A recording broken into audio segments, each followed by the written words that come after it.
തദ്ദേശ തെരഞ്ഞെടുപ്പ് നടത്തിപ്പിൽ എറണാകുളം ജില്ലാ കളക്ടർക്കെതിരെ പരാതിയുമായി കോൺഗ്രസ് രംഗത്ത്. ജി പ്രിയങ്കയുടെ പ്രവർത്തനം സിപിഎമ്മിന്റെ താരപ്രചാരകയെ പോലെയെന്ന് ഡിസിസി പ്രസിഡന്റ് മുഹമ്മദ് ഷിയാസ് ആരോപിച്ചു. സാമൂഹ്യ സുരക്ഷാ പെൻഷനുമായി ബന്ധപ്പെട്ട സിപിഎം ചട്ടവിരുദ്ധമായി യോഗം ചേർന്നു. കളക്ടറോട് പരാതി ഉന്നയിച്ചിട്ടും നടപടി ഉണ്ടായില്ല. നേരത്തെ പത്രിക തള്ളിയ വിഷയത്തിലും പരാതി ഗൌനിച്ചില്ലെന്നും കോൺഗ്രസ്.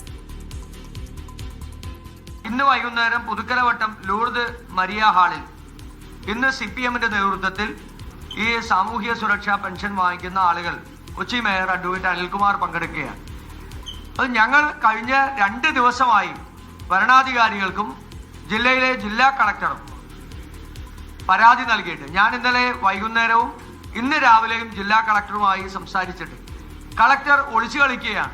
അവിടെ അങ്ങനെ ഒരു മീറ്റിംഗ് വിളിച്ചു ചേർക്കില്ല, ഞാനത് അവിടുത്തെ ആർഒയോട് ഞാനത് വിളിച്ചു പറഞ്ഞിട്ടുണ്ട് എന്നൊക്കെ പറഞ്ഞെങ്കിലും അതിനപ്പുറത്താണ് കാര്യങ്ങൾ. അപ്പൊ ജില്ലയിൽ കാര്യങ്ങൾ തീരുമാനിക്കുന്നത് ജില്ലയുടെ ചുമതലയുള്ള മന്ത്രിയാണോ ജില്ലാ കളക്ടറാണോ? ജില്ലാ കളക്ടർക്ക് മേളിലാണോ മന്ത്രി രാജീവ്